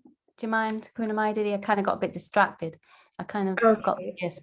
I'll try, or if Jiva, if you're listening, if you want to ask yourself directly. Yeah. Yeah. Let me. So succinctly, actually, when I asked the question, you went on to answer it throughout the rest of the course. But I asked if does the guru have to be physically present to give all these instructions on divya gyan and sambandha gyan, or if at the time of receiving diksha mantras and performing anik through the course of the discipleship, is there like a channel or like a connection that's built by performing that anik and following the guru's instructions, and through that channel to the heart, the guru works on the disciple's heart, because sometimes the guru is not always present physically to chastise and to correct and to say, yes, you are this and that. I was going to talk more about this in the next session also, but I can cover a little bit now. It's a very, very good question and very important question. So does the guru have to be physically present? No, he doesn't have to be physically present, but it's because the guru is eternal. The real guru, Satguru, is eternal. So like, for example, in the story of Gopakumar, his guru wasn't physically present like more than half the time. You know, there's many times when his guru would come just for a moment, give like a glimpse, a darshan, and then give maybe a very brief instruction and go again. So he wasn't physically present all the time, but yet Gopakumar, he got realization of that mantra. He completed the school of diksha. So in the same way we can, certainly, but it is recommended to accept a living guru who's, of course, diksha guru and shiksha guru, that if the diksha guru is physically departed this world, then it's recommended to take shelter of shiksha guru, because the diksha guru has given so many teachings. He's given so much to the disciple, and he's externally, internally giving instructions, giving, in the mantra, that seed, everything is there. But has it been realized yet? So he's given him entrance into the school of diksha, but has that disciple completed the school of diksha yet? Probably not. It may take years and lifetimes, like I said. So that's why it's important to accept a shiksha guru who's at least as qualified and same level platform as one's diksha guru. And if the disciple hasn't found a living shiksha guru, that's okay. Also, that his diksha guru is eternal and still can internally instruct, but depending how qualified and how advanced the disciple is, then that disciple may or may not understand clearly those instructions. So that's why, Siksha Guru is recommended and like that. Yeah. I don't know if that answered your question. No, it did. Thank you. Okay. Wonderful. Okay, so we have another few questions. Here's a question, and it is, what do we do if we fear the guru, or we have no trust in guru? We fear the guru. Is that what you said? Yes, what to do if we fear the guru and we have no trust in him? Okay. That's a good question. Well, first of all, sometimes there can be fear of a guru, because maybe that guru is heavy. Actually, heavy means heavy with transcendental knowledge, but it can also mean he's carrying a great weight with him, a great wealth with him of transcendental knowledge that can cut through all the disciples' doubts and all his misconceptions and like this. So there may be some fear in that way, maybe the disciples' nature is to fear as well, that's okay. Fear is okay. And gradually fear may go away. But what was the second part of the question? Just want to... The second part is, what if we have no trust in him? Okay. Yeah. So if we have no trust or faith, then the question is it because the guru is not qualified? Is he unqualified? Therefore, we think, I'm asking my guru so many questions and he's not giving me a satisfactory answer. He's not removing my doubts, or he himself is engaging in sense gratification, or he himself is deviated. We can go on to that in the next session a little bit more, but that's important to know, is how qualified is the guru. So that's why it's recommended that the disciple should spend time with the guru, getting to know the guru. Maybe, like Sanatana Goswami said, is Hari Bhakti Vilas, at least 1 year, if it's possible. Maybe it's not possible, or maybe it's not always necessary. If somehow some mercy comes and we're understanding, this guru is really my guru and he's really qualified, if something's revealed in that way. But if the disciple starts to see faults in the guru or loopholes, is it because the guru is unqualified, or is it because the guru is qualified, but the fault is in the perception of the disciple? So that's important to understand. That's really the first question.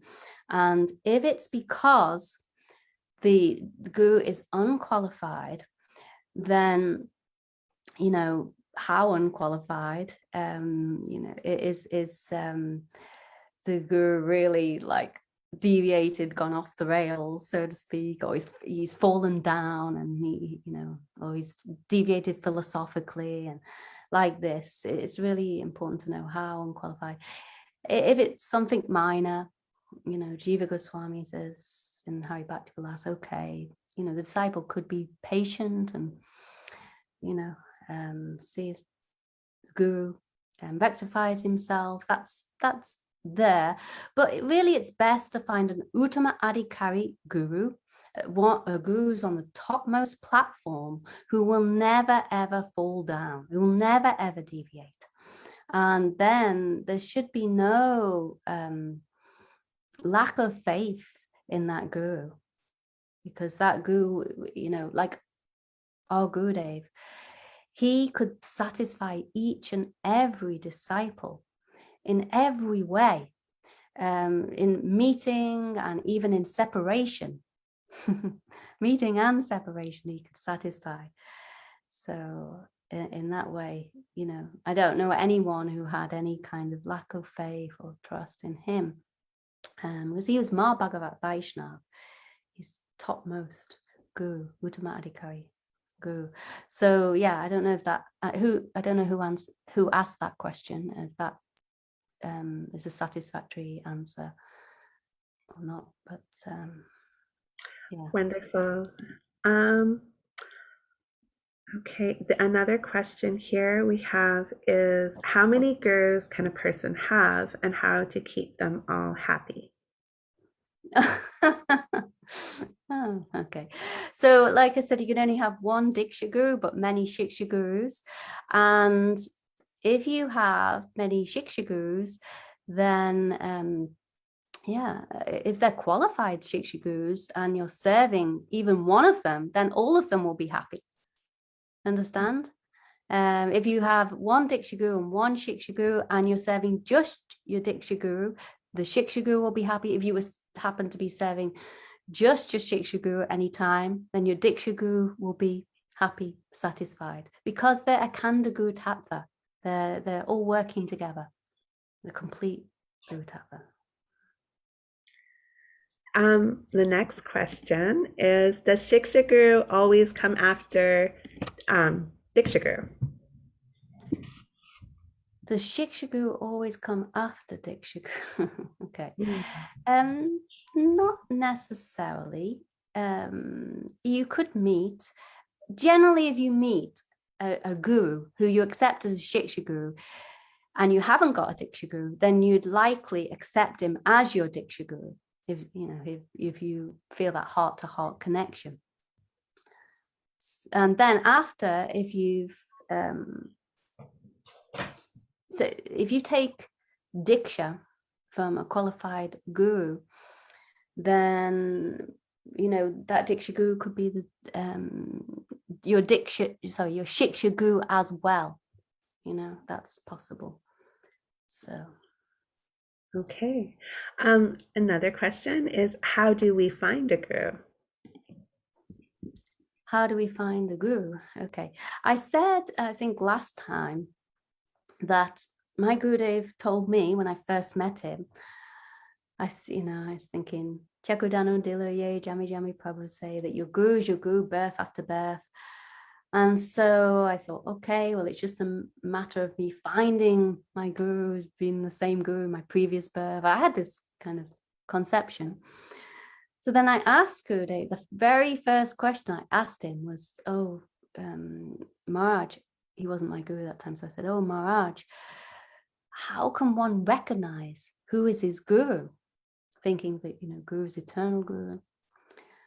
And Gurudev said, you cannot go and search and find guru yourself, but he will come directly to you and he'll become knocking on your door. So then I understood, oh, that's how it happens, because I happened to be really praying for guru. I'd been in institution for 5 years, and I was searching out different gurus, thinking, maybe this guru, maybe that guru, inquiring from these different gurus, and I just didn't feel that any one of them was really my guru, like a guru like Prabhupada, Srila Prabhupada, Bhaktivedanta Swami Maharaj. So then I was praying to Nityananda and Radha and Krishna. I was going before the altar in the temple and praying. And then what happened? Krishna arranged that Gurudev came to me directly. And Gurudev told me directly that this is how it happens, that you can't go and search and find guru yourself, but Krishna will arrange, or Nityananda will arrange one guru that will come directly to you, will manifest before you. So what was the question again? That you're on mute. You're on mute. How does one find a guru? Yeah, so the guru finds you. You don't find the guru so much, but the guru finds you when you're ready. And you're really sincerely praying. So. Okay, and then there's another question here from Jiva. At which diksha initiation, external or internal, does Shri Krishna make the devotee Atma Samarpana? It's the Vidvad Rudi diksha, the internal initiation. that you become Atma Samapan. Yeah, that can take years or lifetimes. Yeah. Okay. Great. That's all the questions I think we have, unless anybody has any other questions.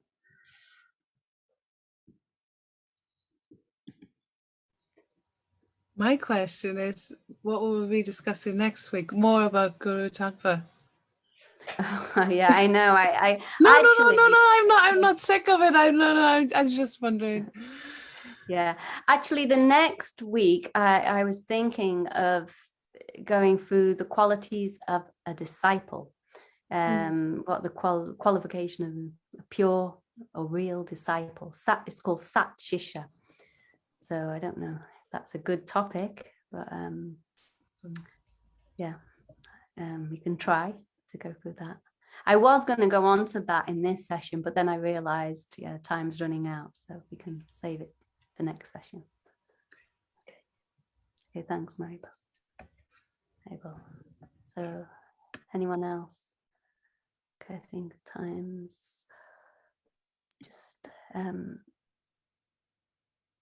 finished now, unless there's any one last question. No? Okay, so then who would like to sing?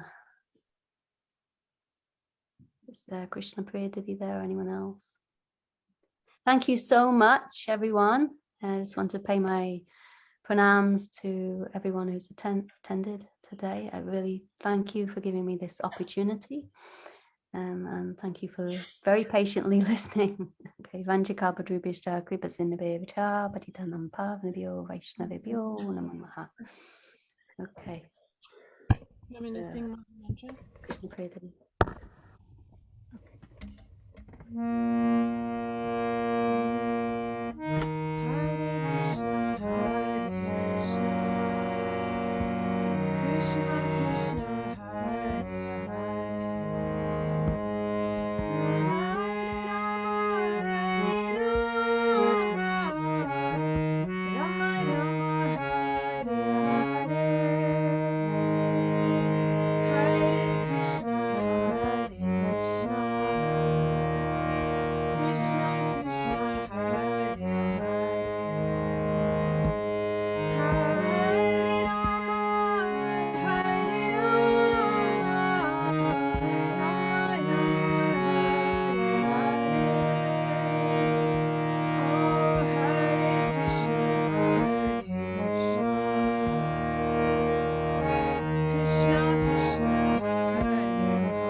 Jai, thank you so much. Thank you so much, Krishna Priya Didi. Very, very nice kirtan. And yeah, thank you also for doing the slide, helping with the question and answers slides, everything. Karunamai Didi and Krishna Priya Didi. So yeah, very, very helpful. Thank you. Okay, so if anyone wants to unmute or put on their video, we can say a quick Hari Bol. Hari Bol, and thank you all. I have to go and break my Ekadashi today, so this is just in time, ending just in time. You know, you're breaking your Ekadashi, isn't it? Ekadashi, yeah, it was Ekadashi yesterday for us in California. Wow. Yeah. Oh, you must do Paran, yeah. Okay. Thank you. All right. See you next time. Thanks, Manny. Wonderful class, you guys. It's really, really, I'm learning a ton. So I appreciate it so much. Thank you for Haribol. Thank you. Oh, and we'll post the slides in the Facebook group as well, so it will be there. Okay. And in the group, the WhatsApp group. Yeah. Yeah, so we should only post the slides of today, and I might make a few corrections because I saw a few mistakes there. Okay, before you do. Yeah. Okay. Haribol, everyone. So hope to see you again next time. Thank you for attending. Haribol,